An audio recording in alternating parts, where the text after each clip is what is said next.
Allez bien le bonjour à toutes et à tous, bienvenue à vous, c'est Bonjour d'Algérie, vous êtes parfaitement à l'heure, il est 8h05 et nous allons partager avec vous 1h30 d'émission en direct. Pour ma part, c'est la première matinale de l'année, eh bien bonne année à vous, meilleurs vœux, bonne année à vous et à tous ceux que vous aimez en tout cas. Et on commence comme à chaque fois dans quelques instants avec Ahmed Griga Hassan, je voulais dire comme chaque lundi. Nous sommes le lundi 6 janvier, petite piqûre de rappel, ça fait du bien de le rappeler. Et puis on commencera avec Ahmed Griga Hassan dans la rubrique savant et chercheur algérien. Lui, il s'intéressera à un savant algérien du XXe siècle. Il s'agit de Abdelrahman Ben Smaya. Dans la rubrique santé avec Ouida Dagabi, on s'intéressera ce matin aux calculs rénaux. Plusieurs personnes en souffrent. C'est l'occasion d'en parler aujourd'hui. Farah Hamadesh dans la rubrique conso, elle s'intéressera aux boissons. On en consomme de plus en plus, d'année en année. Et bien, c'est l'occasion aussi d'en parler ce matin. Mounia Huitis, dans la rubrique mère et enfant, elle s'intéressera pas à la grippe chez bébé, mais à la fièvre chez bébé. Une question qui intéresse toutes les mamans ce matin. Et allez, sans plus tarder, ce sera tout, de toute façon, mais ce sera riche en tout cas. Allez, sans plus tarder, la météo avec Mina Abed. La météo vous est présentée par Mobilis. Mobilis, bonjour Mina. Bonjour. Comment ça va? Ça va. Alhamdoulilah, il fait froid. Il fait froid. Et il fait froid. C'est normal, il fait froid. Ça continuera toute la journée? Bah oui. Toute la semaine? C'est normal. Et bah, alors ça va être pénible les matins. Hiver, hein. On est encore en hiver, tout à fait. Allez, Exactement. on y va avec la météo du jour. Tout à fait, merci beaucoup mesdames, mesdemoiselles, messieurs, bonjour et très bon réveil. En cette début de matinée, brumes et nuages bas se partageront le ciel sur l'ensemble des régions côtières. Et puis le ciel restera dégagé un peu nuageux, à l'ouest et au centre. On notera quelques passages nuageux en début de matinée vers la partie est, mais ça va s'améliorer progressivement à partir de l'après-midi sur la partie sud et des nuages sur les oasis, le Sahara oriental, un ciel dégagé sur le reste des régions sahariennes. Les températures de cet après-midi, eh bien, on notera sur la moitié nord 16 degrés, à Alger, à Naba 15 degrés, à Oran ainsi qu'à Tlemcen. On notera un minimum de 10 degrés à Batna, Sétif 15, Gardaya, Béchar 18 degrés à Tindouf, 19 à Adrar, 21 degrés à Ain Salah et enfin 23 degrés pour l'extrême sud. On passe tout de suite à l'Europe. Pour aujourd'hui, eh bien, on aura un ciel plutôt couvert avec de la neige à Varsovie, des pluies assez marquées à Londres, Dublin, Bordeaux, Marseille et puis bien sûr beaucoup de soleil à Rome, Madrid et Lisbonne. Côté Mercure, on notera 4 degrés seulement à Prague, 2 degrés à Budapest et 3 à Bucarest, 5 degrés à Athènes, 12 à Rome, 3 degrés à Berne et enfin 11 degrés à Paris. Place tout de suite à l'éphéméride et puis pour plus d'informations, le site de Météo Algérie reste à votre entière disposition, les 3 w.meteo.dz. Très bonne matinée et à tout à l'heure midi.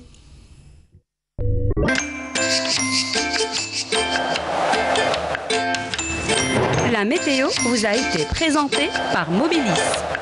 Mobilis, أينما كنتم. Merci beaucoup Mina. Merci à vous. Excellente journée. Également. Merci beaucoup. Allez, quant à nous, on continue en musique comme à l'accoutumée et cette fois avec un groupe qu'on aime, un groupe de musique qu'on aime beaucoup, qu'on a eu le plaisir de recevoir à plusieurs reprises dans Bonjour d'Algérie. Il s'agit de Caméléon et Win Temchizin Temchirema.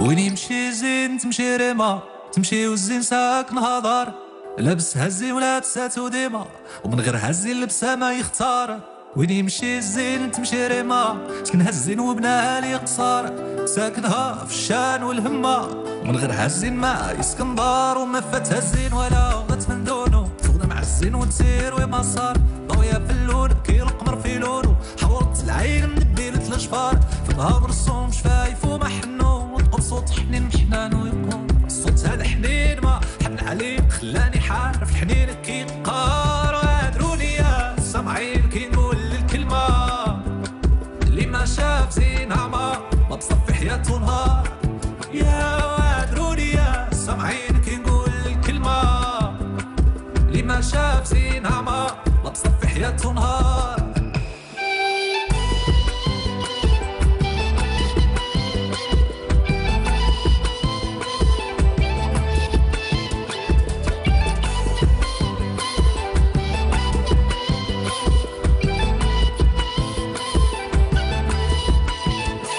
وين يمشي زين تمشي ريما سكنها الزين وبناها لي قصار ساكنها في الشان والهمة من غير هالزين ما يسكن دار وما فاتها الزين ولا وضت من دونه تغدى مع الزين وتسير وما صار ضويا في اللون كي القمر في لونه حورت العين من البيلت الجبار فمها مرسوم شفايف وما حلو نطقو بصوت حنين محنان ويقال صوتها الحنين ما حن عليا خلاني حارف حنين كي قهار وضياها في الليل كي القمر في ليلو في نهار الشمس طول النهار إلا دخلت دخل النهار في ليلو وإلا خرجت تخرج من الليل نهار. وادروني يا سامعين كي نقول الكلمة اللي ما شاف زين عمى مبسط في حياته نهار.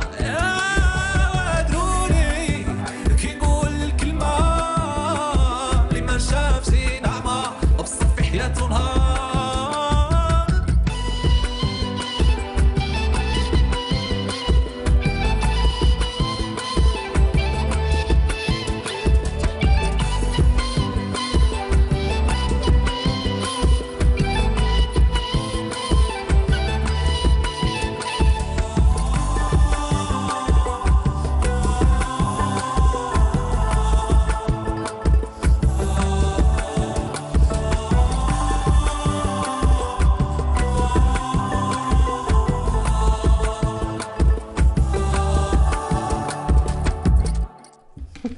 Voilà, de retour sur le plateau de Bonjour d'Algérie. Et je suis contente d'accueillir Ahmed Kalik Ahsen pour la rubrique savant et chercheur algérien tout de suite après ceci. Regarde.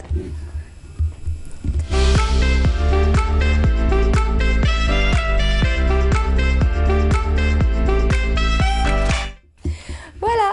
Donc, dans la rubrique, justement, savant et chercheur algérien, aujourd'hui, nous nous intéressons à Abdelhalim Ben Smaya, un savant algérien, n'est-ce pas, Ahmed? D'abord, bonjour. Bonjour. Bienvenue à vous. Bonjour à tous les téléspectateurs.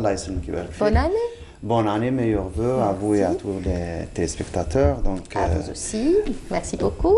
Donc, il y a des gens qu'on invite dans cette rubrique. Il y a des gens qui s'imposent par leur œuvre, par ce qu'ils ont fait, leur position, la qualité du travail qu'ils ont fait, la qualité de l'œuvre. Et là, Cheikh Abdelhalim Ben Smaya, c'est l'anniversaire de son décès parce qu'il est décédé le 4 janvier 1933. Donc, ça fait 2 jours qu'on a fêté l'anniversaire de son décès. Est-ce qu'on le fête, on le célèbre, on ne le fête pas? Donc, c'est quelqu'un de très important par ses prises de position. À un moment où il a été seul à prendre position contre la conscription, à un moment où il était le porte-flambeau du nationalisme avant que le nationalisme algérien ne naisse. Donc c'était à lui en 1911, et ça lui a coûté beaucoup. Donc c'est pour ça qu'on évoque la mémoire de Cheikh Abdelhalim Ben Smaya, parce que c'est l'un des repères de l'histoire de l'Algérie contemporaine. Donc après Mekki Ben Badis qui a fait un grand mouvement contre les réformes de la justice musulmane. Donc ça c'était en 1880-90. Donc après ça il y a eu une petite accalmie et là c'est imposé 1911, c'est Cheikh Abdelhalim Ben Smaya ici à Alger qui est né à Alger d'ailleurs en 1866. Exactement. C'est pour ça qu'on l'évoque, c'est parce que c'est quelqu'un de très important. Comme tous les autres, bien sûr. Bien sûr. Alors, il est né à Alger en 1866, décédé, vous l'avez dit, le 4 janvier 1933. J'ai dit 1966 ou 1800 1800. Ah, très bien, ok. Et il a fait ses études à Alger.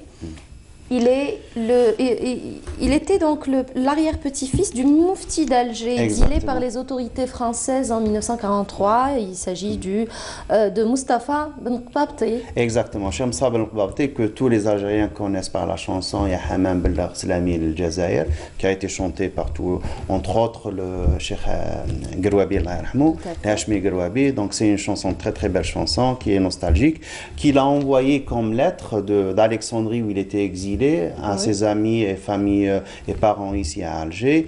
Donc Cheikh Qbabti Il avait comme fille Souna qui était mariée à Souna, exactement, qui était mariée au grand-père de Cheikh Abdelhalim Ben Smaya. Donc quand il a été exilé en 1843, il a été accompagné par deux de ses petits-fils, Cheikh Ali Ben Smaya, qui est le père de Cheikh Abdelhalim, et un certain Ben Marabat, qui l'ont accompagné en Égypte. Et apparemment, Cheikh Ali Ben Smaya a profité de son séjour pour étudier en Égypte. Donc, il a aussi profité de toutes les réformes faites par Mohamed Ali Bek en Égypte. Puis, il est revenu. Il est revenu à Alger, on ne sait pas exactement, vers peut-être 1800, parce que Cheikh El-Kbabteh est mort en 1850. Donc, peut-être juste avant ou peut-être juste après, il est revenu, il a travaillé, donc il était modres à Jama' Jdid, Cheikh Ali Ben Smaya. C'est un alim très important mais très discret, on ne connaît pas beaucoup de sa vie, d'autant plus qu'il a été éclipsé par la suite par son fils, Cheikh Abdelhalim Ben Smaya. Donc disons que Cheikh Abdelhalim a baigné dans une atmosphère très particulière. Il a grandi dans une famille de lettrés. Oui. C'est un Algérois, c'est un Algérien qui a étudié, il a fait toutes ses études à Alger.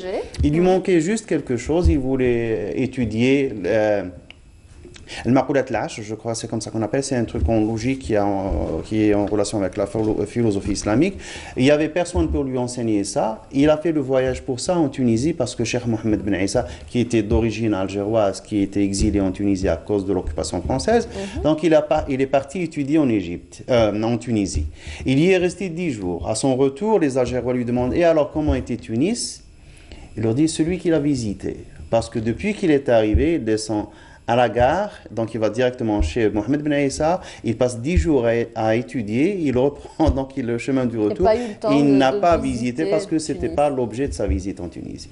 Donc il a eu comme enseignant, professeur, il y a son père. En premier, il y a Hassan Bouchachia, une autre figure qu'on ne connaît pas, mais qui a enseigné le Coran. Donc même Cheikh Abdelrahman Jilali en parle, donc pendant 30 ou 40 ans, donc il était à Jama' Berqissa, donc au milieu de la Kasbah.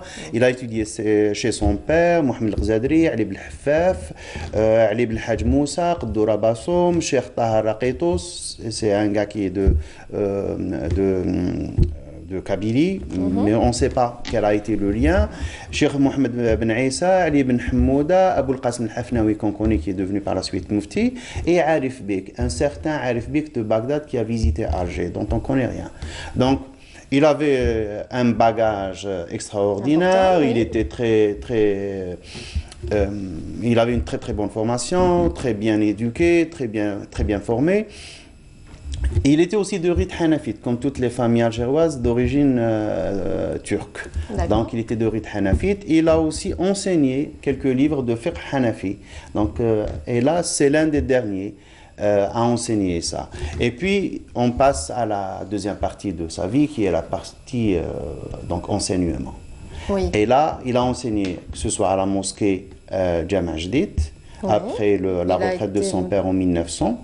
Il a été également professeur à la Madrasa d'Alger. À la Madrasa Ta'alibia, exactement, à Alger. Et là, il a eu toute une série d'élèves, donc entre autres, le dernier qui est décédé, à mon avis, c'est Cheikh Abdelrahman Jilali. Et il y a les grands muftis Mohamed Stambouli à Blida, il y a Atiyah al-Msaoudi de Djelfa, il y a Mohamed Ben Abi Shanab qui a étudié chez lui pour préparer son agrégation de langue arabe, il y a Dr Ben Arbi, et tout, il y a Mohamed Ma'ammari à la Madrasa qui a été par la suite précepteur du roi Hassan au Maroc, il y a Abdelaziz Nagui de Tlemcen, il y a Abdeslam Boubkar, le fils de Qadi Tlemcen, donc, et il y a Ahmed Ben Ouzkri bien sûr, il y a Hamdan Hammoud qui est devenu par la suite Mufti. Il y a une série de noms comme ça qu'on peut citer, ça ne s'arrête pas. Il y a aussi le père de Amé Zahiri Haddaden qui a étudié aussi, Mohamed Saïdi Haddaden qui a étudié chez lui aussi à la Madrasa d'Alger. Donc il a eu une très longue carrière à la Madrasa d'Alger dans l'enseignement. Donc, et là il a enseigné Tafsir, il a enseigné la langue aussi, entre autres le Balara. Donc c'était quelqu'un comme tous les grands savants, donc il a eu une carrière très très pleine. Et puis il a rencontré Mohamed Abdou lors de sa visite à Alger. Exactement, la grande énigmatique visite de Mohamed Abdou à Alger. À quelques mois avant son décès, il est décédé en 1904, donc à la fin de l'été de 1903, donc fin août, début septembre, il y a Mohamed Abdou qui vient passer quelques jours à Alger et à Constantine. Pourquoi il a visité Alger, on ne sait pas trop. Donc j'étais en train de lire l'article de Saad-Din Ben Chneb sur la question. Donc on ne sait pas réellement les raisons, qu'est-ce qu'il a ramené. Parce que il était en visite en Angleterre, il va en France et de Marseille, il vient à Alger. Pendant son voyage en bateau, il est accompagné par Aboul Qasim al-Hafnaoui. Il arrive à Alger, donc il visitait la ville et il rentre dans l'une des boutiques. C'est un débit de tabac de Mahmoud Ben Omar, donc c'est le neveu de Cheikh Abdelhalim Ismaïa, son frère Omar qui est décédé en 1919 par la suite. Et là, donc, il l'invite à voir son oncle, il le voit, il le rencontre, et il commence alors une série de rencontres avec toute l'élite algéroise et peut-être plus. Donc, c'est Mohamed Abdou quand même, Cheikh Al-Azhar, l'un des plus grands philosophes de la fin du 19e. Il a rencontré l'Amir Abdelkader, il a été disciple de Jamal Din Afghani. Donc il ne fallait pas rater le rendez-vous. Et tout le monde était là, bien sûr. Il y avait Cheikh Il appartenait à cette élite, de toute façon. Exactement. Et donc on ne sait pas qu'est-ce qui se disait en privé. On sait qu'en public, donc, le Cheikh Mohamed Abdou avait une réserve, donc il ne devait pas parler de politique. Donc il a parlé de tout, de la religion, des réformes, de l'enseignement, de l'éducation, de tout ce qu'il fallait, sauf de la politique. Sauf une fois où il a fait le reproche à l'un des naturalisés. Il lui a dit que, quelle que soit votre naturalisation, vous ne serez jamais considéré comme citoyen français à part entière. Vous allez toujours garder en vous cet aspect de fils d'indigène. Donc, je ne vais pas donner le nom du gars. Donc, il a rencontré toute l'élite algéroise, que ce soit les traditionalistes, les réformistes, ou par la suite aussi les jeunes musulmans, les jeunes algérois, les jeunes algériens de l'époque, donc Dr Bentami et l'ensemble de ses amis. Donc tout le monde, il était là, ça a créé un mouvement très intéressant, un mouvement très intense, qu'il a terminé à la fin par son tafsir de Surat al-Asr. Donc à la veille de son départ, les gens lui demandent de faire un cours comme ça à la mosquée de Sidi Mustafa al-Khel à Bilkour. Donc ça, c'est la visite de Mohamed Abdou qui l'a marqué. Par la suite, quelques temps après, quand Rachid Reda publie les travaux et l'œuvre de Mohamed Abdou en évoquant aussi sa vie, donc il publie une lettre que Mohamed Abdou, voilà. Donc ça, c'est le qasida qu'a envoyé Cheikh Abdelhalim Ismaïa. Ça, c'est le début de la qasida à Mohamed Abdou. Et puis il y a la lettre qui vient par la suite, qu'a envoyé Mohamed Abdou de Palerme à Cheikh Mohamed Ben Ismaïa, où il lui recommandait certains aspects. C'est pas ça, ça c'est la couverture de son livre, qu'on verra par la suite. Donc voilà. Ça c'est toujours. Ça c'est toujours la qasida. Oui.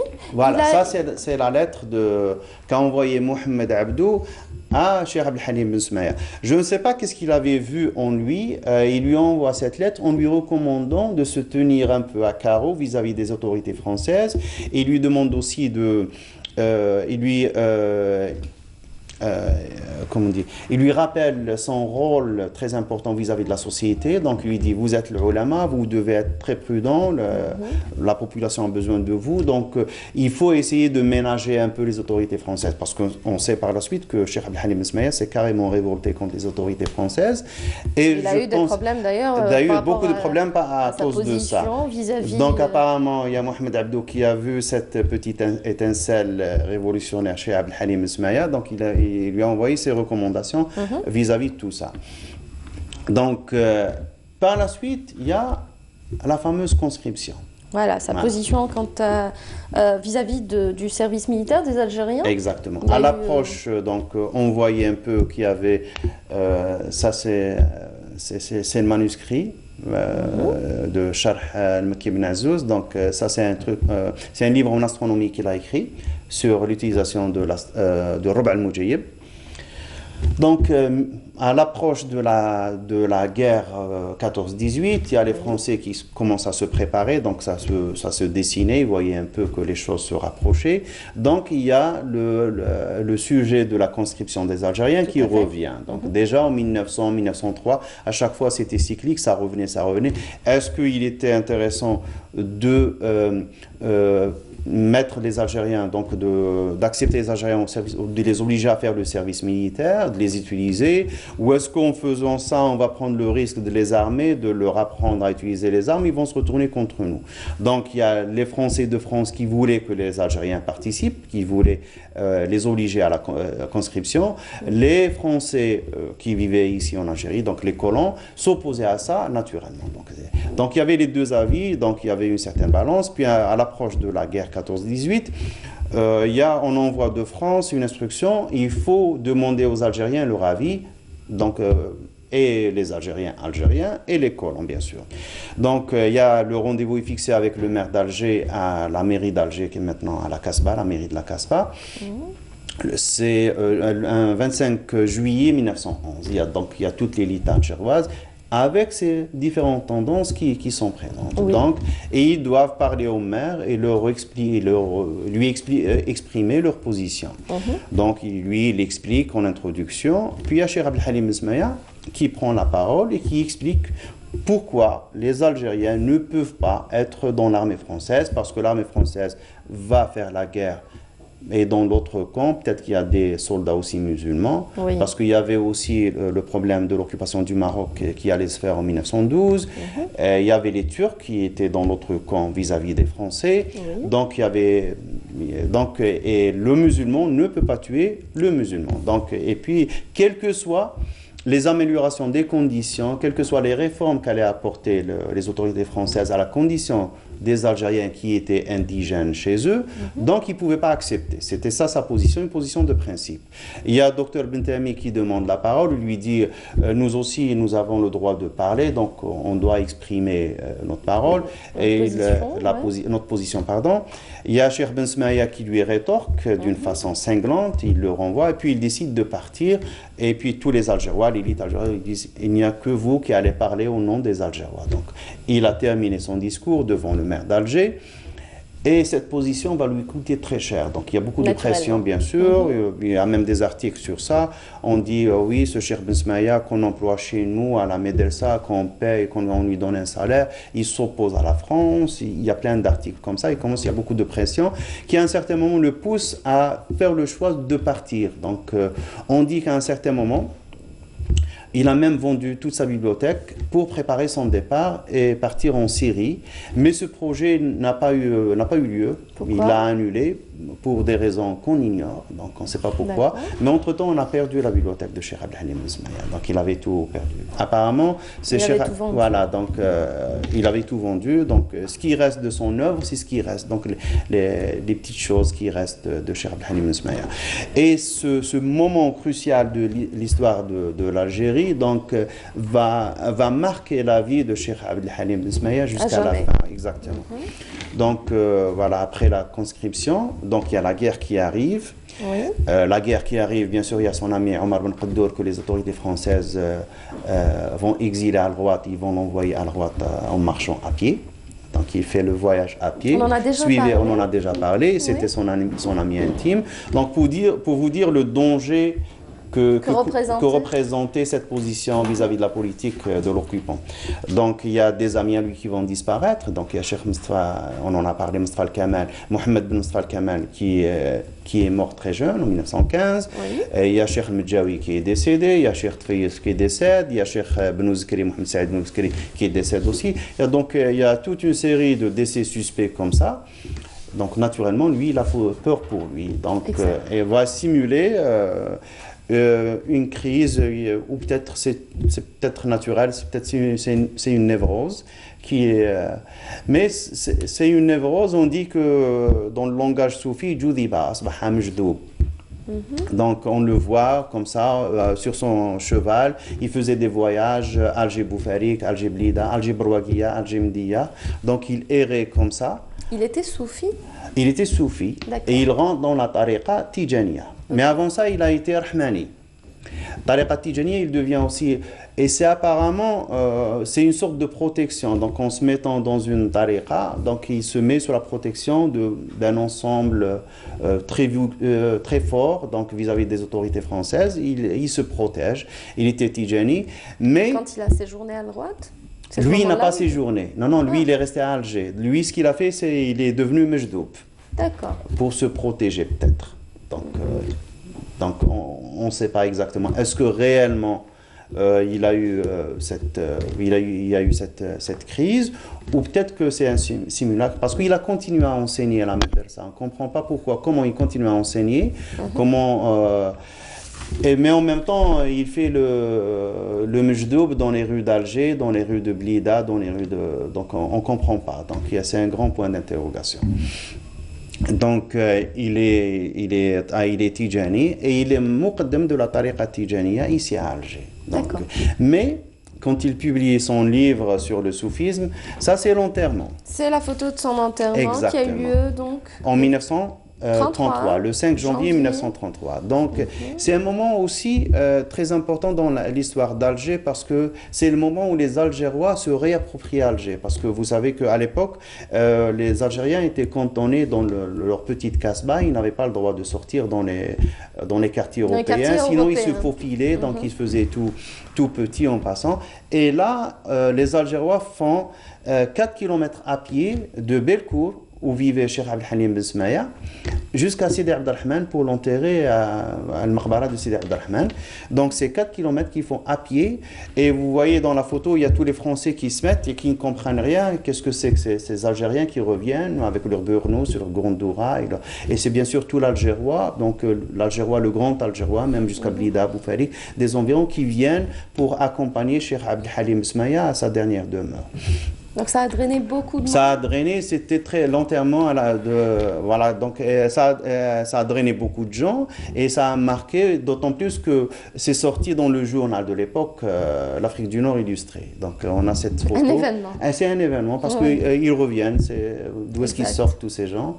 Donc, et on termine avec ça peut-être, Ahmed? On arrive à la fin. Donc désolé, il y a beaucoup à dire sur Abdelhalim Ben Smaya. Donc il y a aussi ses œuvres, et puis il y a quelques ses œuvres.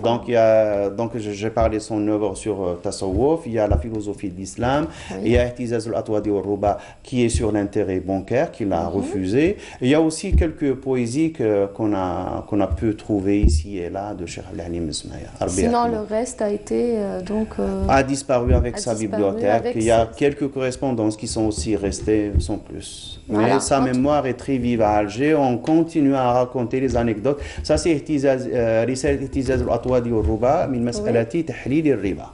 Donc c'est contre l'intérêt bancaire. Et ce qui est particulier, c'est que c'est un livre suivant le rite hanafite. Ou hanifite ou hanafi, comme vous voulez. Voilà, c'est dit en tout cas. Merci beaucoup, Ahmed. Merci. À la semaine prochaine. Inch'Allah. Avec plaisir. Merci beaucoup. Allez, on continue.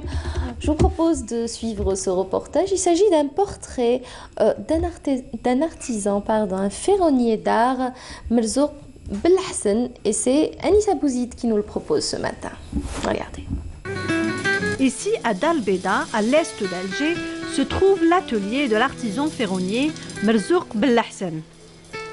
Le fer à souder à la main comme outil de travail et de la ferraille comme support, l'artiste arrive à réaliser des chefs-d'œuvre.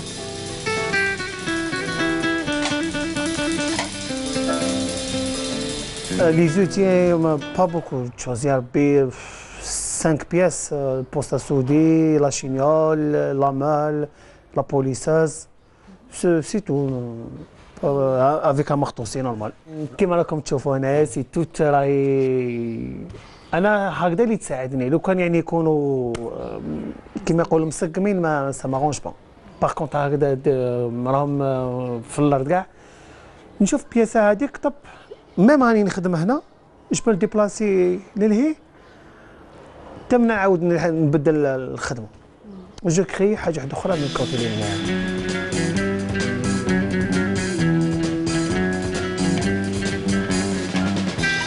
Fasciné par la récupare, Merzouk réalise des objets d'art à partir de déchets de métaux, une matière qu'il affectionne. Ici, Dans son atelier, on y trouve de tout.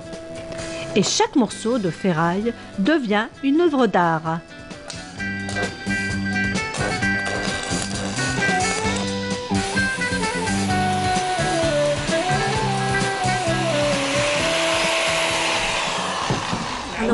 Moi, c'est juste pour te dire, c'est un message pour l'environnement. D'un côté, c'est pour l'environnement. En même temps, j'aime la récupération. J'aime les sculptures qui sont faites avec la récupération. Qu'est-ce que vous récupérez? Vous êtes là dans la rue, vous marchez, vous récupérez? Bon, il y a des endroits où j'achète les pièces. Il y a des fois, comme je trouve les pièces, je les ramène avec moi et j'en suis sûr qu'il va se faire une belle chose.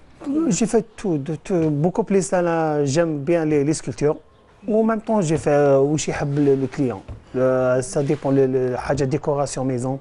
Quand il y a des fauteuils, quand il y a des consoles, des miroirs, des bougeoirs, des abat-jours, des veilleuses ou des choses artistiques. Tout ça à partir de la récupération. Tout ça à partir de la récupération. Pour Merzouk, la ferronnerie d'art n'a pas de limite. Il passe tout son temps dans ce lieu à créer et à confectionner tout type de meubles en fer forgé. Des lampadaires, des bougeoirs, des montres murales et des banquettes.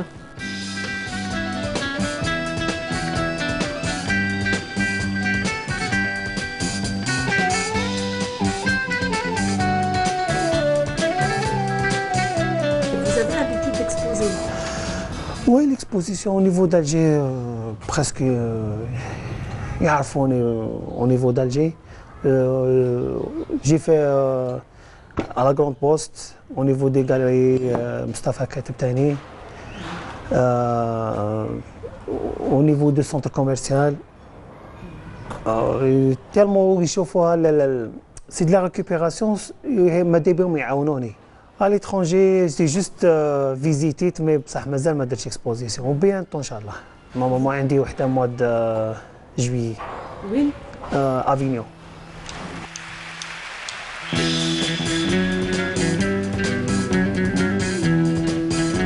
Merzouk Belhassan est un artiste talentueux. Autodidacte, il manie le fer avec souplesse et dépasse avec brio toutes les contraintes inhérentes au métal. Le transformer, le modeler, pour lui donner la forme voulue. Les œuvres qu'il offre à notre regard portent en elles toute l'émotion et le savoir-faire de l'artiste.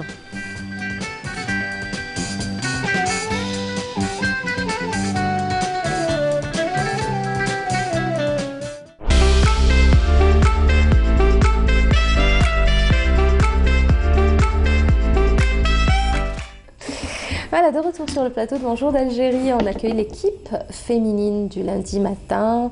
Widad Akabi, bonjour. Bonjour. Comment ça va? Ça va, merci. Et vous? Alhamdulillah, ça va, alhamdulillah. Merci, alhamdulillah. Alors, Falah.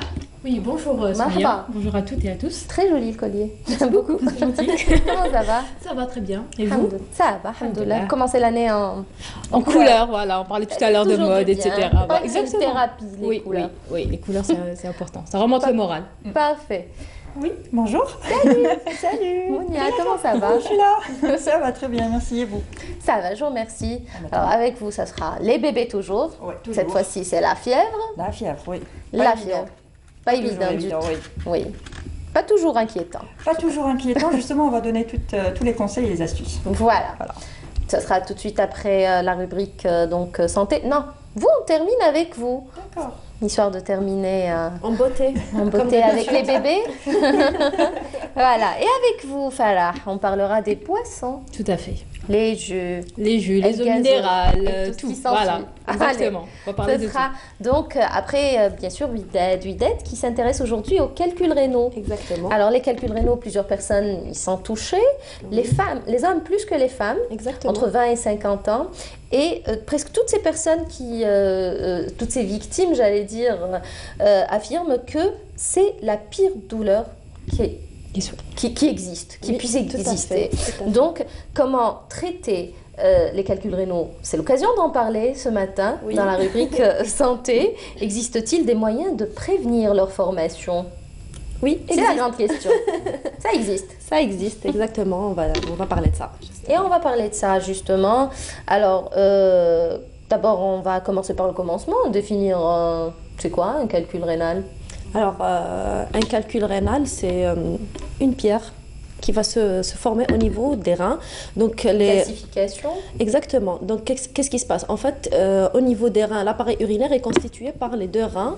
Et à partir de ces reins, il y aura deux tuyaux qui vont partir jusqu'à la vessie pour véhiculer les urines des reins vers la vessie.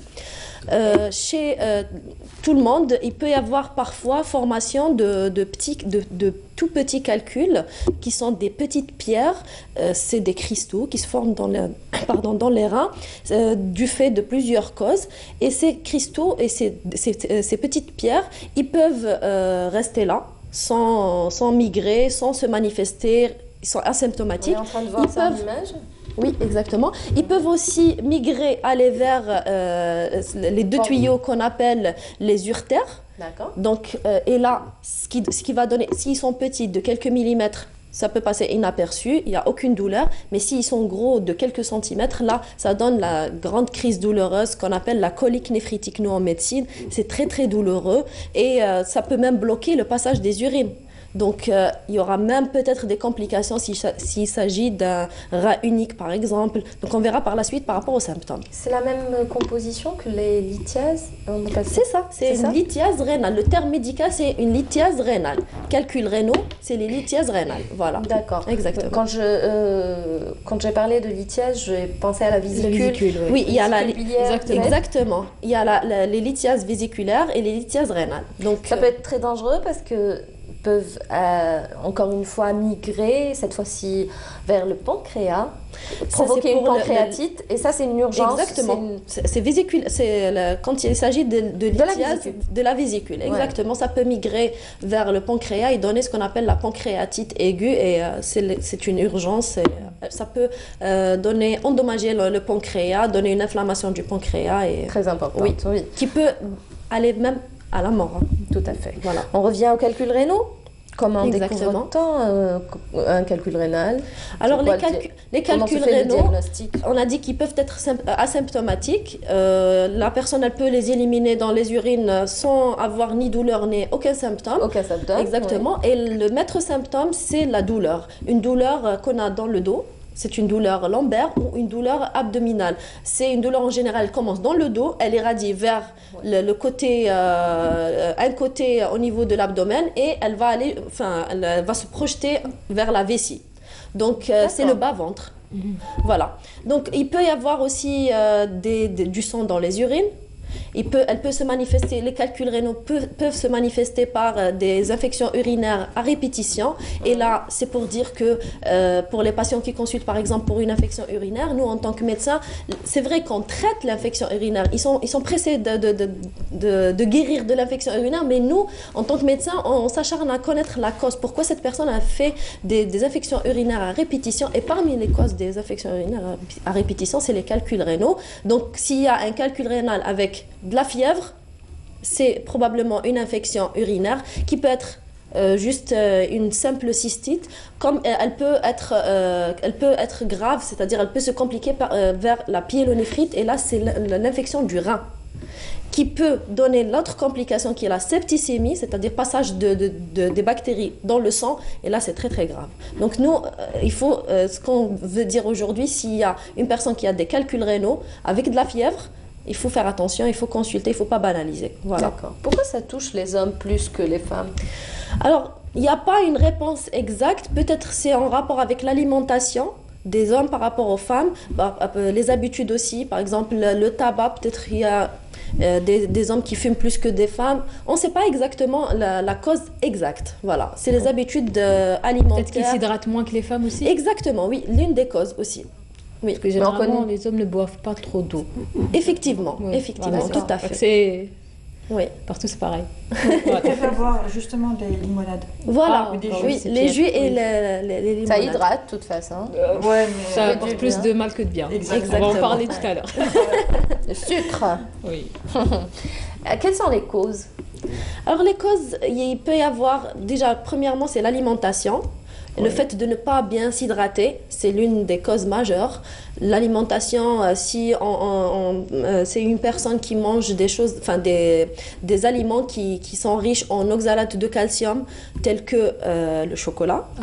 Voilà, on a parlé la semaine passée. Le chocolat provoque des calculs rénaux. Exactement, le thé, monsieur. les épinards aussi, la betterave. Donc c'est des aliments qui sont riches en oxalate de calcium. Si on mange en grande quantité, ça peut donner des calculs rénaux. On a aussi l'acide urique qui provoque aussi la goutte, la maladie que tout le monde connaît, donc la goutte. Ceux qui ont la goutte peuvent avoir des calculs rénaux du fait d'une augmentation de l'acide urique.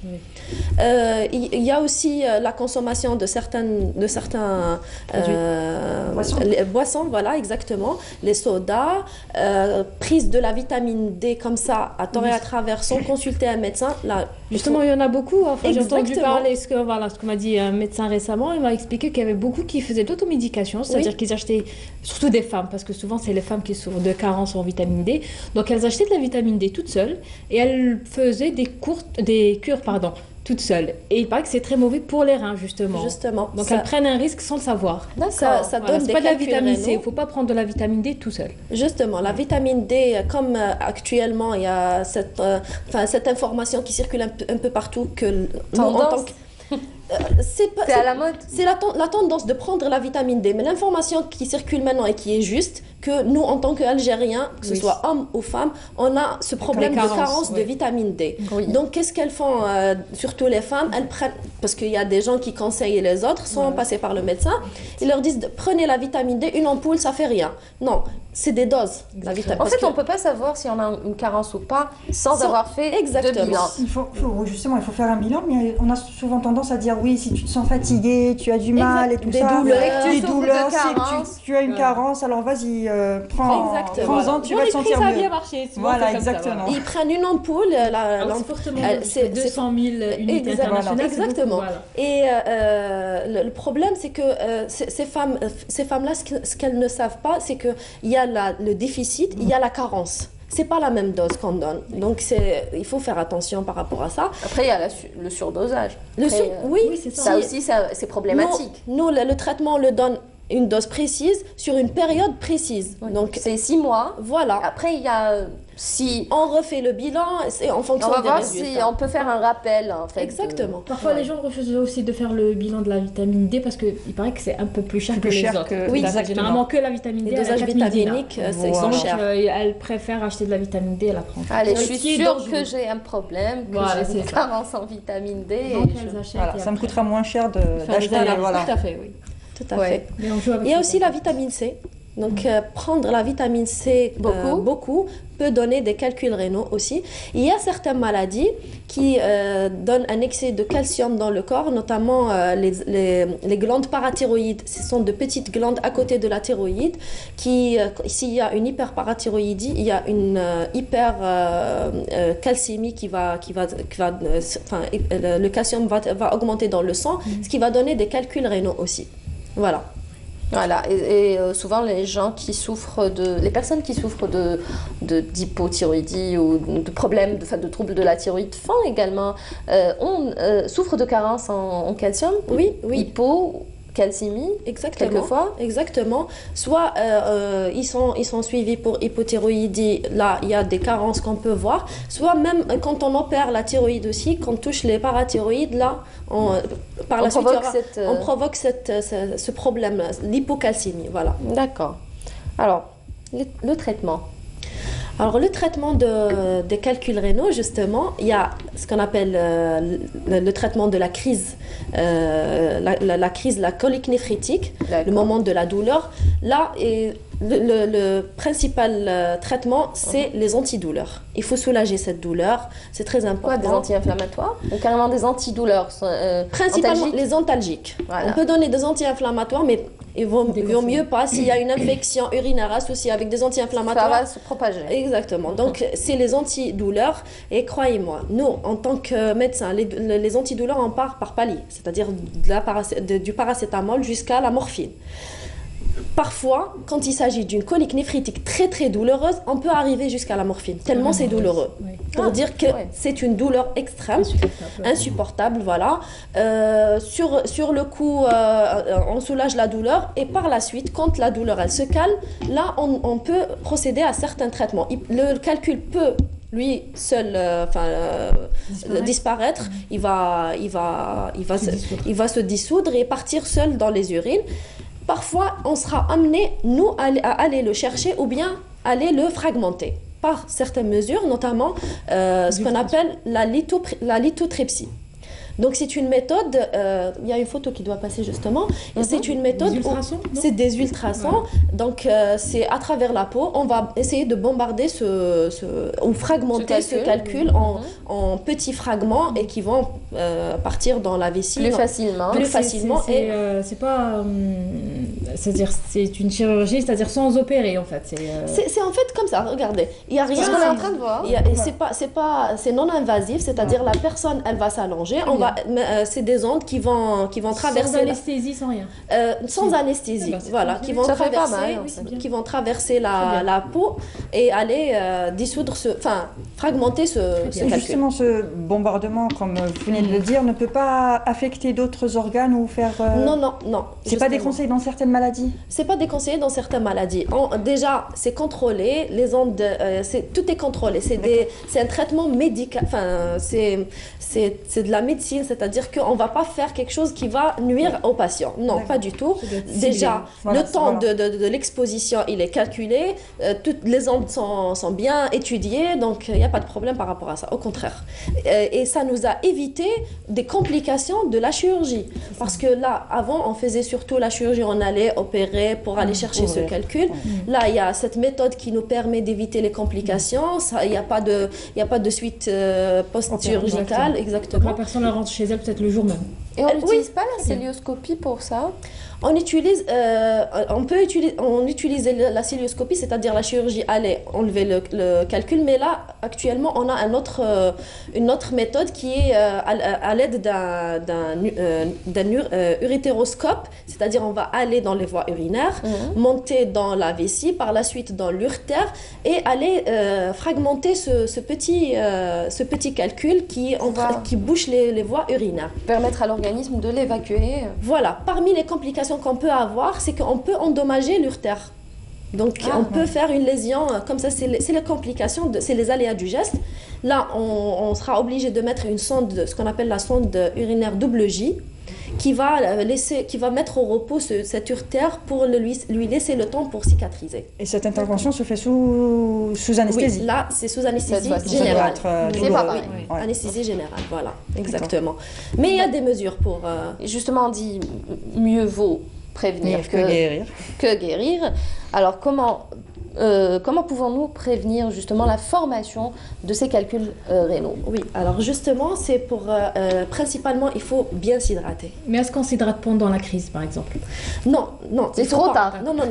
Alors, au contraire, au moment de la crise, c'est-à-dire quand il s'agit d'une colique néphritique, le moment de la douleur, l'inverse, on préconise une abstention, il faut éviter le rein au repos. Voilà, il faut éviter les liquides, laisser le rein au repos. On passe le cap de la crise. Juste après la crise, il faut s'hydrater. Prendre en moyenne 1,5 litre à 2 litres d'eau par jour. Qui est conseillé. Exactement. Éviter les aliments qui peuvent donner, qui peuvent causer riche en calcium. Non, c'est pas riche en calcium. Alors, justement, l'inverse qu'on croit, c'est que les aliments qui sont riches en calcium, ils sont privilégiés. Le calcium a un effet protecteur pour ne pas avoir des calculs rénaux. Par contre, il faut éviter les aliments qui peuvent donner l'oxalate de calcium. Je n'ai retenu que le calcium. L'oxalate, c'est trop compliqué. C'était trop compliqué pour moi. Allez. J'ai abrégé. Donc, éviter aussi, on a dit, éviter la consommation de vitamine C comme ça, à tort et à travers. Peut-être le paracétamol, beaucoup, ça donne pas ça. L'automédication, il y a certains médicaments, pas le paracétamol qui affecte plutôt le foie. Exactement. Voilà. Comme tel que le chocolat d'ailleurs. Exactement. Et encore une fois, je sais pas. Je crois qu'elle fait un régime où elle ne doit pas prendre de chocolat, donc voilà. Vous avez tout compris, Mounia me dit. Mais pas du tout. Hier, j'en ai mangé. Mon régime, mais fais le chocolat. J'arrête tout sauf le chocolat. Fais le chocolat. Très bien.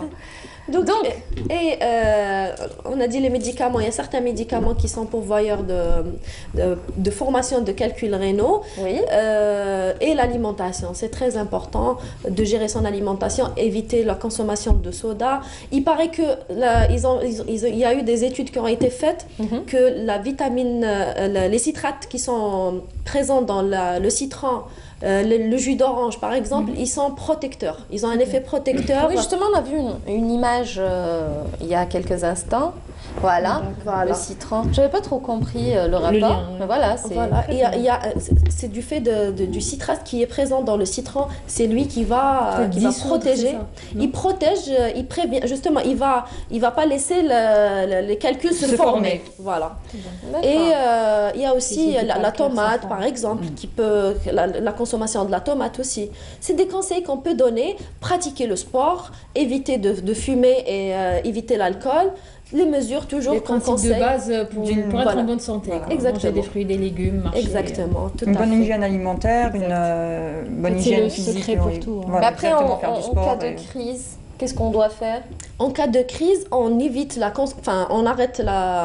on diminue la consommation de l'eau, c'est-à-dire qu'on ne s'hydrate pas en cas de crise. On prend c'est le médecin qui prescrit des antalgiques. On passe le cap. Et là, on va chercher est-ce qu'il s'agit d'un calcul qui va partir seul ou bien on doit aller intervenir pour enlever ce calcul. Donc on arrête, on ne s'hydrate pas, on va à l'hôpital et voilà. Ils vont nous prescrire des antalgiques, des antidouleurs. Et il faut faire attention, si c'est des gens qui font des calculs rénaux à répétition, qui récidivent beaucoup, là, sûrement ils vont pas consulter, ils vont s'automédiquer seuls, ils vont prendre des antalgiques. Oui, on peut faire ça, mais s'il y a une fièvre associée, il y a une infection urinaire associée et qu'on reste à la maison, là on peut avoir des complications, notamment la septicémie qui est grave. Voilà, c'est dit. Merci beaucoup Iden. Merci à vous. À la semaine prochaine. Inch'Allah. Merci. Donc en cas de crise, on s'hydrate pas. Par contre, pour éviter justement pour prévenir les calculs rénaux, il faut s'hydrater, transition toute faite. Voilà, puisqu'on va parler de... C'était même pas prévu. Par hasard, le hasard a bien fait les choses. Le hasard fait bien les choses. Voilà, donc avec vous, on va parler de boissons tout de suite après ceci.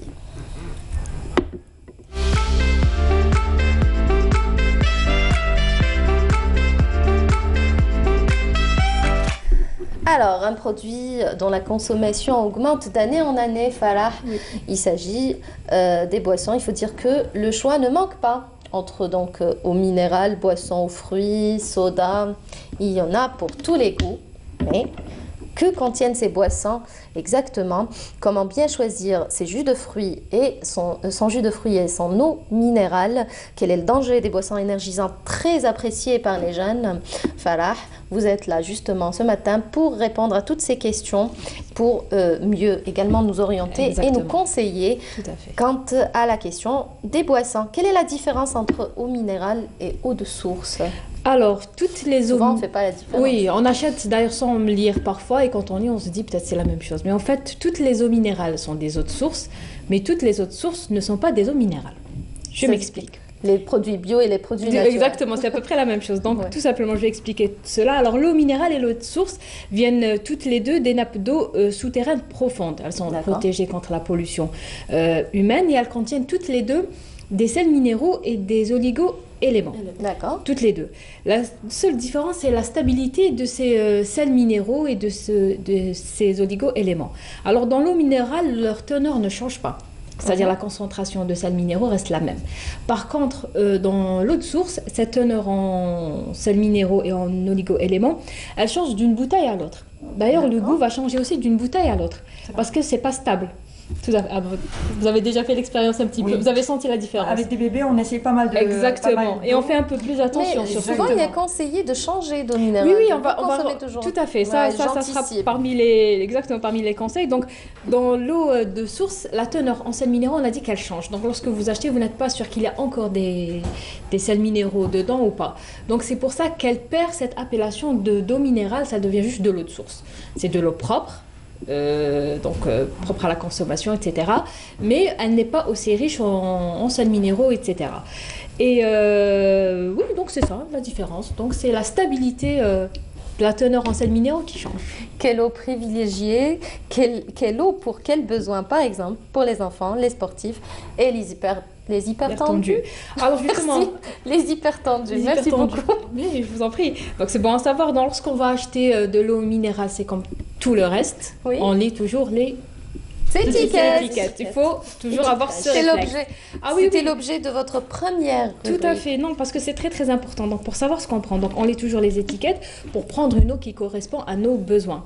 Et souvent, l'oligo-élément ou le sel minéral le plus présent, vous trouvez un petit tableau et il est classé en premier sur la liste. Ça veut dire que c'est le sel minéral le plus présent dans cette eau. Donc par exemple, si on est stressé, qu'on a des crampes musculaires, qu'on a du mal à dormir. Magnésium ? Là, exactement, une eau magnésienne qui est riche en magnésium. Ensuite, par exemple, pour les bébés, là, on prend une eau faiblement minéralisée parce que les sels minéraux, c'est du sel et leur corps, il est encore fragile, leur organisme est encore fragile, donc il ne faut pas trop les charger en sel. Donc, on regarde un petit peu sur l'étiquette, les dosages, etc. On prend une eau faiblement minéralisée. Ensuite, pour les hypertendus et ceux qui ont des maladies cardiovasculaires, comme souvent ils font des régimes hyposodés. Exactement, hyposodés, donc pauvres en sel, ils doivent aussi choisir des eaux faiblement minéralisées et surtout avec moins de sodium. Et la dose, elle doit pas, sur la bouteille, elle doit pas dépasser, la teneur, elle ne doit pas dépasser les 200 mg par litre. Et là, ils vont trouver sur l'appellation Na, sodium, Na. Donc, pour voir un petit peu, c'est ce qu'il faut. Par exemple, ensuite, pour les femmes ménopausées ou celles qui approchent de la ménopause, comme il y a souvent des problèmes de calcification, des risques d'ostéoporose, il leur est conseillé de prendre une eau riche en calcium. Leur besoin quotidien est d'environ 1200 mg par jour. Donc, elle voit sur la bouteille une eau riche en calcium un petit peu pour compenser tout ça. Et ensuite, nous avons l'eau naturellement gazeuse. Là, elle est conseillée pour faciliter le transit et aussi parce qu'elle neutralise l'acidité. Parce que souvent, elle contient du bicarbonate. Donc, quand on a des remontées acides, etc., c'est conseillé. Tout à fait. Alors, petit conseil de conservation. Lorsqu'on ouvre une bouteille d'eau minérale, c'est maximum 24 à 48 heures, grand max. Et on la laisse au réfrigérateur. On ne la laisse pas traîner pendant 2 jours ou sur le plan de travail ou sur la table. Ça a tendance à changer. Oui, exactement, parce qu'une fois que c'est ouvert aussi. Exactement. Parce qu'au début, la bouteille, lorsqu'elle est remplie, etc., il y a tout un système pour que l'air ne soit pas en contact, etc. Mais ensuite, une fois qu'elle est ouverte, il y a un risque de contamination, etc. Donc, une bouteille, c'est 24 48 maximum. C'est-à-dire, on évite d'arriver jusqu'à 48. Au réfrigérateur. Mais comment on fait en hiver quand on souffre de... je ne sais pas. Oui, bon, ça ne va pas être très économique, une petite bouteille. Parce que généralement, on consomme de l'eau à température... Normalement, on termine une bouteille. 1,5 litre par jour, normalement, on le termine. Mais en hiver, il fait froid. Ça, c'est dans le meilleur des cas. Voilà, à la limite. Déjà, il fait froid, donc ça devrait se conserver. Mais en été, oui, ça peut faut pas laisser traîner. Voilà. J'allais dire à température Oui, on peut la laisser parce qu'il fait un petit peu frais. Mais en été, on ne laisse pas traîner. Si on a oublié la bouteille sur le plan de travail pendant 24 heures ou parce qu'on est sorti ou quoi que ce soit, je ne sais pas, peut-être qu'on va l'utiliser pour la cuisine et on prend une nouvelle pour la consommer. Il y a pire aussi, c'est de laisser la bouteille au soleil. Aussi, ça aussi, tout à fait. Parce dans qu'il y a la voiture, dans les commerces, ça, on ne prend pas. Les gens, justement, dans les commerces, on n'expose pas les bouteilles au soleil parce qu'il y a un risque de migration des microparticules de plastique. Quand on oublie sa bouteille dans la voiture, c'est pas la peine, on la laisse 2 heures au soleil quand il fait chaud.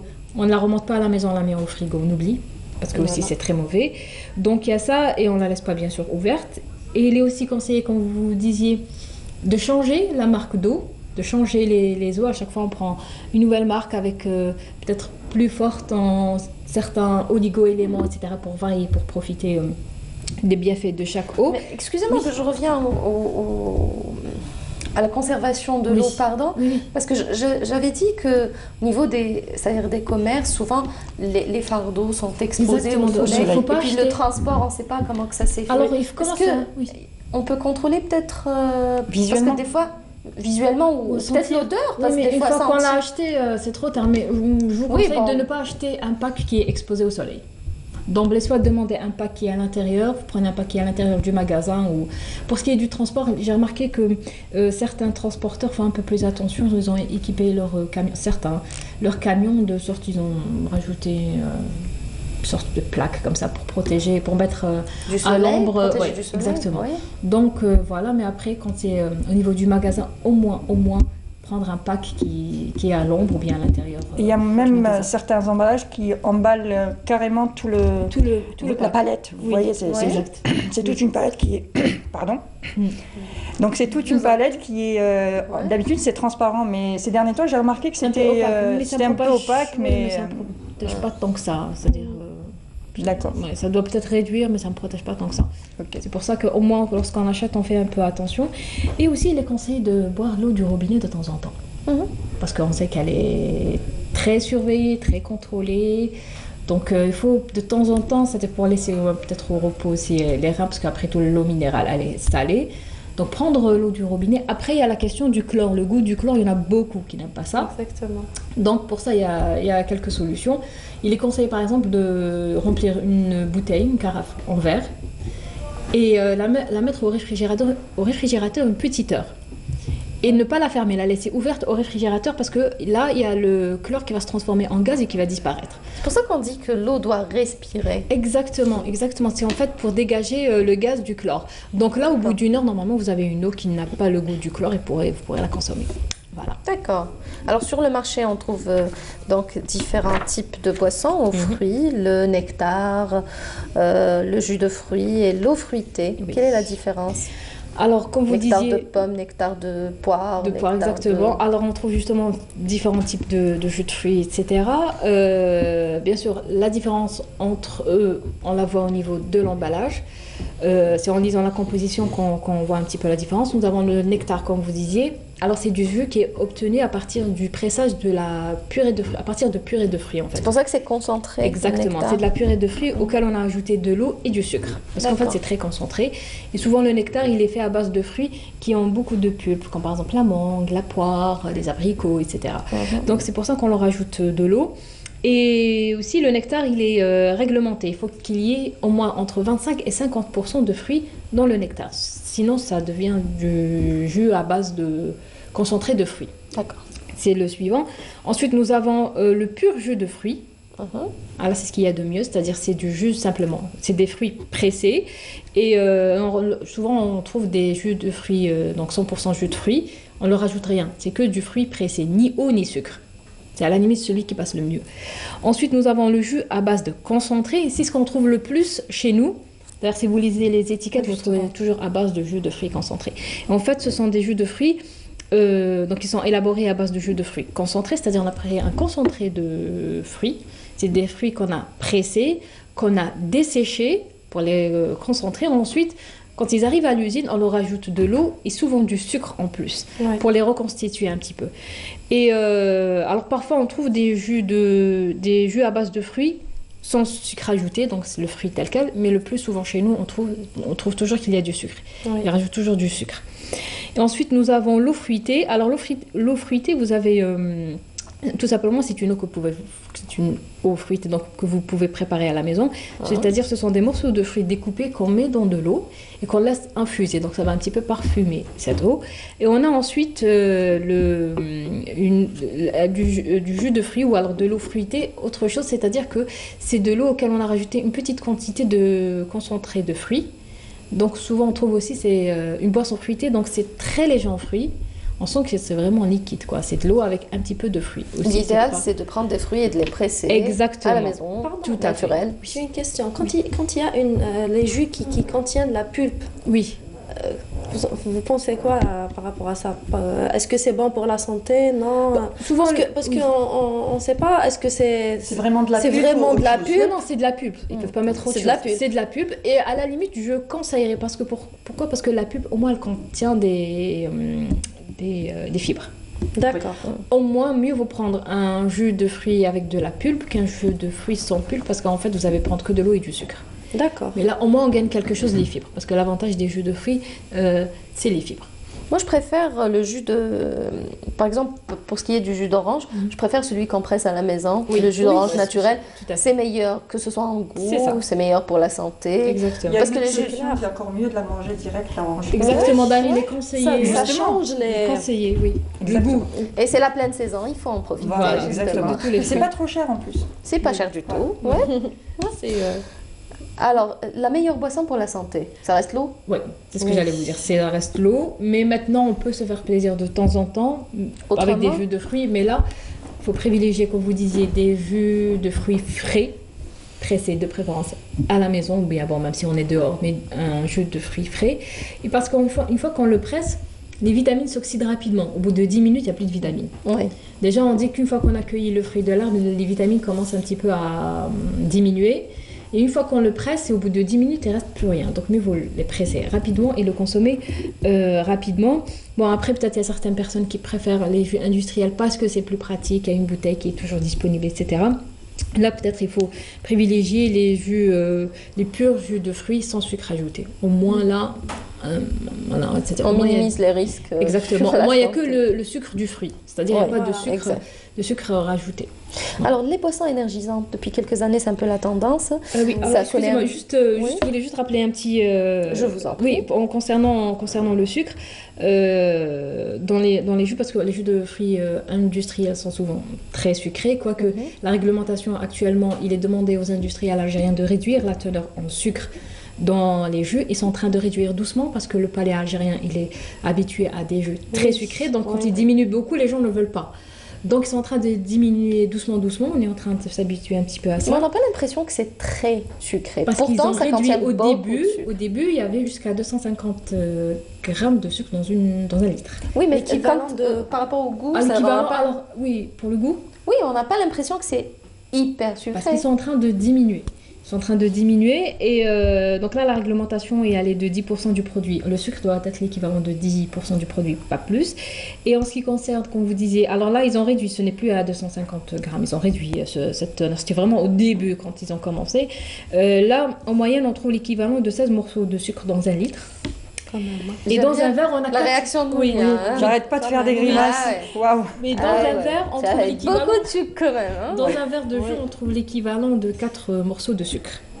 Et ça, une consommation. Et dans un verre de coca, c'est 8 morceaux de sucre. Non, quasiment, c'est la même chose. D'ailleurs, souvent de soda. Cola. Cola. C'est de cola. Voilà. C'est l'habitude. Et là, soda. De soda. Et il faut dire que les sodas sont moins sucrés que les jus de fruits, parce que les jus de fruits, il y a déjà le sucre du fruit et on lui rajoute encore du sucre. Mais en général, maintenant, ils sont quasiment la même teneur en sucre.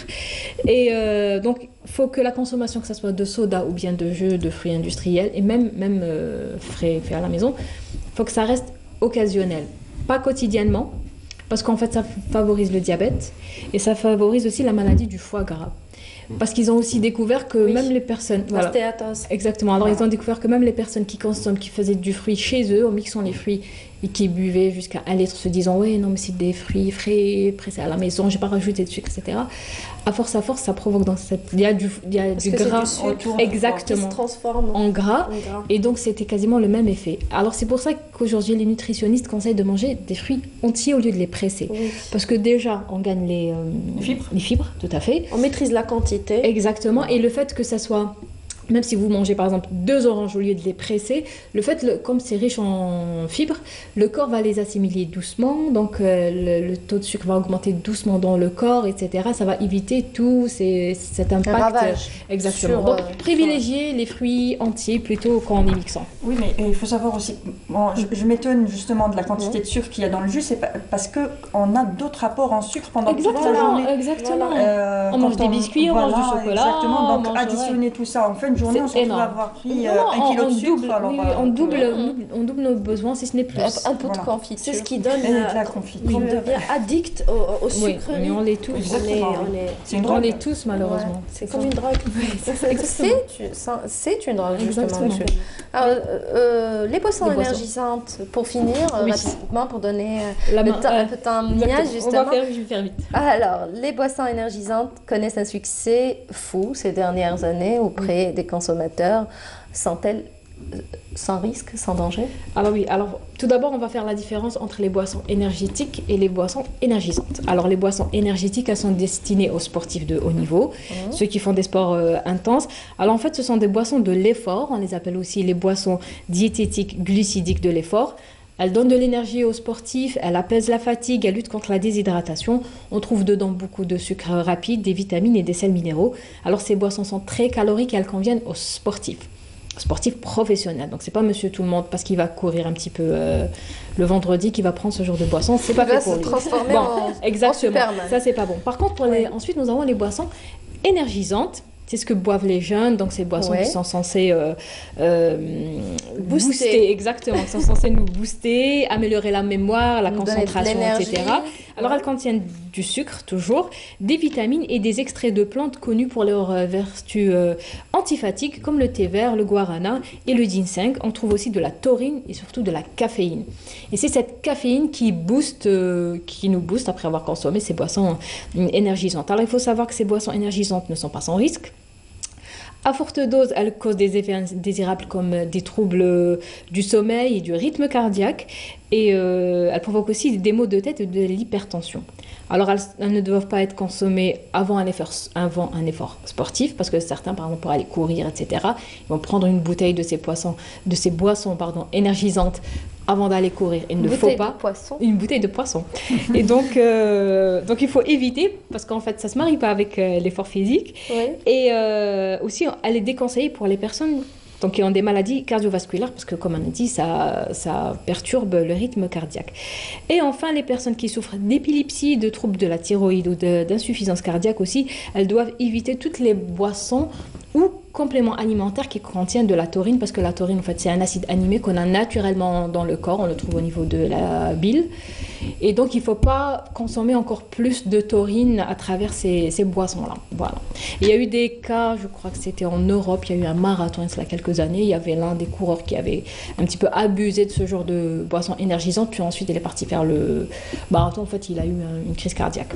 Donc, pas avant l'effort. Justement, les parents qui achètent pour leurs enfants avant le bac sportif, par exemple. Non, oui, exactement. Il faut éviter. Tout à fait. Maintenant, peut-être qu'ils confondent avec les boissons énergétiques plutôt. On fait rarement la différence entre boissons énergisantes et boissons énergétiques. C'est noté. Et puis les boissons... Étiquetage, encore une fois. Il faut lire, voilà. Et puis, il y a des marques qui sont connues pour les boissons énergisantes.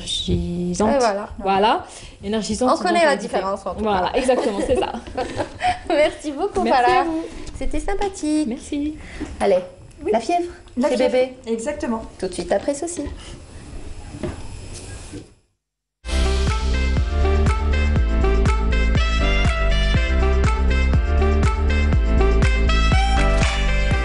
Allez, la fièvre chez bébé, c'est avec vous, Mounia, qu'on en parle ce matin. C'est pas pareil, la fièvre chez le bébé et chez l'adulte? Non, la fièvre, c'est la fièvre. La fièvre, c'est une élévation de la température corporelle du bébé, de l'adulte aussi, de l'enfant. Ça se manifeste différemment, j'ai l'impression. Les conséquences sont différentes.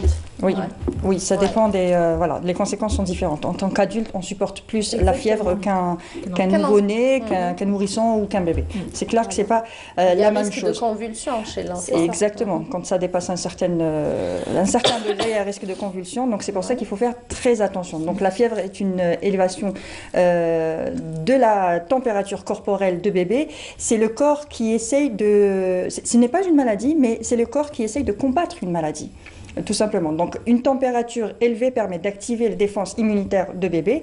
La température du corps donc augmente et la fièvre s'installe et le combat commence, tout simplement. Donc c'est le système du bébé qui est en train de combattre soit un virus, soit une bactérie, enfin, la maladie, tout simplement. Voilà.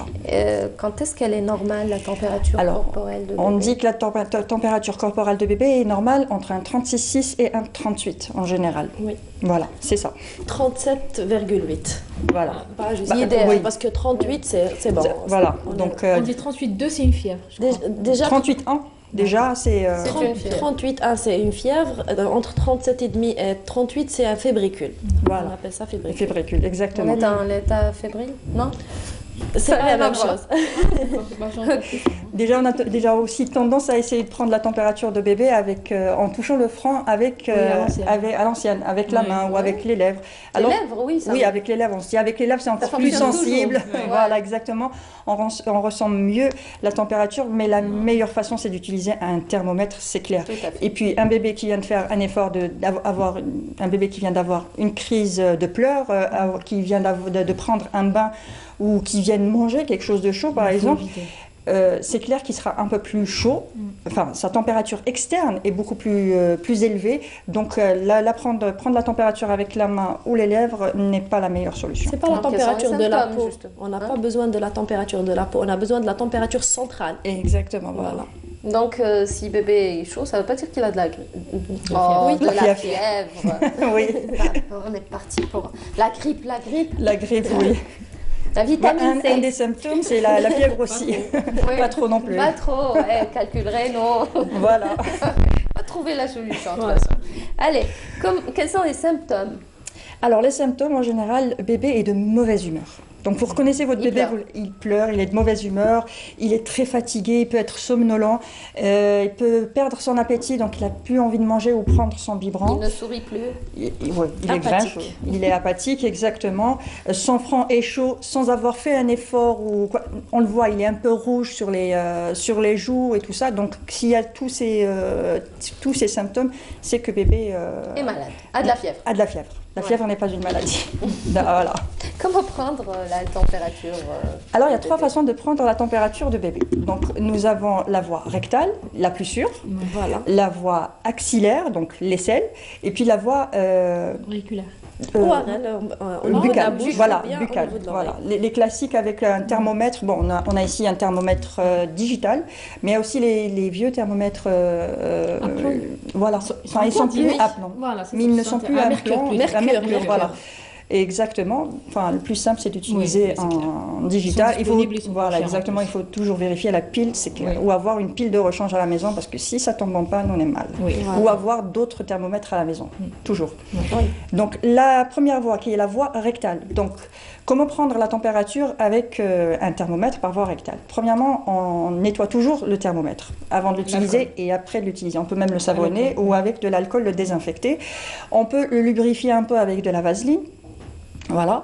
Et puis après, on allonge bébé sur le dos et puis on replie ses genoux vers le ventre. Comme lorsqu'on change une couche. Lorsqu'on change une couche, exactement. Et puis on introduit à peu près délicatement 2 cm et demi, voilà. J'ai l'accord du médecin, donc ça va. 2 cm et demi. Elle vous suit. Voilà, exactement. Et dès que le thermomètre sonne, en général, quand le thermomètre sonne, c'est que la température est prise. On vérifie la température. Et si c'est au-delà, si c'est à 38, c'est qu'il y a de la fièvre. D'accord. Voilà, c'est que le bébé a de la fièvre. Donc la deuxième façon, c'est la façon axillaire. Donc la façon axillaire qui est pas très fiable. On peut se dire, voilà, je ne vais pas le déranger ou lui causer des... voilà, je vais commencer par c'est désagréable, la voie rectale. Donc on va commencer par l'axillaire pour voir et ensuite... C'est au niveau de l'aisselle. Au niveau de l'aisselle, donc on met le thermomètre au milieu de l'aisselle et puis on colle le bras de l'enfant sur son corps. On est en train de voir l'image. Voilà, exactement. Et puis on essaye de ne pas trop faire bouger non plus le thermomètre. D'accord. Jusqu'à ce que le thermomètre sonne.